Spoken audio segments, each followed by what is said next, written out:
मैं एक बार फिर पूरे होशो आवाज से ये बात कहना चाहता हूं कि जो भी व्यक्ति उसका सिर कलम करके लागा उस शैतान का, जिसने कुरान मजीद की 26 आयतों के सामने 26 आयतों के बारे में रिट दायर करी है, मैं उसको 11 लाख रुपए इनाम दूंगा। धंधा करूं, अपनी औलाद को बेचूं, मैं उसको दूंगा। उसका नाम है शैतान वसीम रिजवी। मैं एक ऐलान कर रहा हूं कि सैयद वसीम रिजवी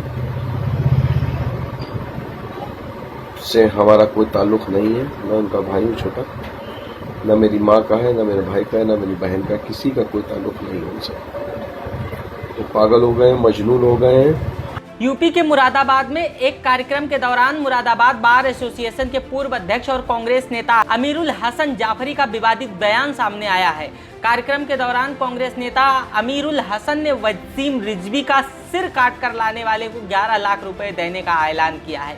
यह ऐलान वसीम रिजवी की कुरान में 26 आयतों को हटाने के लिए डाली गई पीआईएल के बाद है।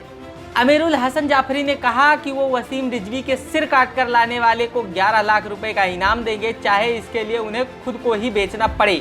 आगे क्या कुछ कहा आप खुद सुनिए। इस्लाम में नहीं, किसी भी धर्म में ऐसे आदमी को जिंदा रहने का कोई हक नहीं है। मैं एक बार फिर पूरे होशो आवाज से ये बात कहना चाहता हूं कि जो भी व्यक्ति उसका सिर कलम करके लागा उस शैतान का, जिसने कुरान मजीद की 26 आयतों के सामने 26 आयतों के बारे में रिट दायर करी है, मैं उसको 11 लाख रुपए इनाम दूंगा। धंधा करूं, अपनी औलाद को बेचूं, मैं उसको दूंगा। उसका नाम है शैतान वसीम रिजवी। वसीम रिजवी एक शैतान है और उसने कुरान मजीद की 26 आयतों के बारे में जो सुप्रीम कोर्ट में रिट दायर करी है, मैं पुरजोर तरीके से उसकी मजम्मत करता हूँ। कुरान मजीद के बारे में ज़ेर ज़बर के भी फ़र्क करने वाला आदमी या सोचने वाला आदमी के उसमें कोई आयत सही नहीं है, काफिर है और उसका कत्ल करना वाजिब है। अगर इस्लामी हुकूमत होती तो अब तक जनता उसको पत्थरों से मार देती। हम खुद सोच समझ के अपने पूरे होशो हवास से बयान दे रहे हैं, किसी के इशारे पर कोई बयान नहीं दिया जाता। वसीम रिजवी से पूछे ये किसके बारे में, किसके उससे दिया उसने, हमसे क्या मतलब उसका। अमीरुल हसन के बयान के बाद वसीम रिजवी के भाई जरीन रिजवी का भी बड़ा बयान सामने आया है। उन्होंने कहा कि हमारा और हमारे परिवार का वसीम रिजवी से कोई वास्ता नहीं है और उन्होंने वसीम पर पागल होने तक का भी आरोप लगाया। क्या कुछ कहा आप उन्हें भी सुनिए। मैं एक ऐलान कर रहा हूँ कि सैयद वसीम रिजवी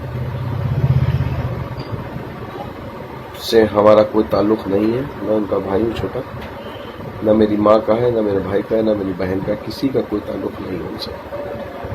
वो पागल हो गए, मजनून हो गए हैं। वो जो समझ में आते हैं वो करते हैं। न वो नमाज न रोज़ा कुछ करते नहीं, न उनको दीन न इस्लाम से कोई मतलब है, इसलिए वो इस तरह की बातें बोलते हैं। जो दीन और इस्लाम से जुड़ा होता है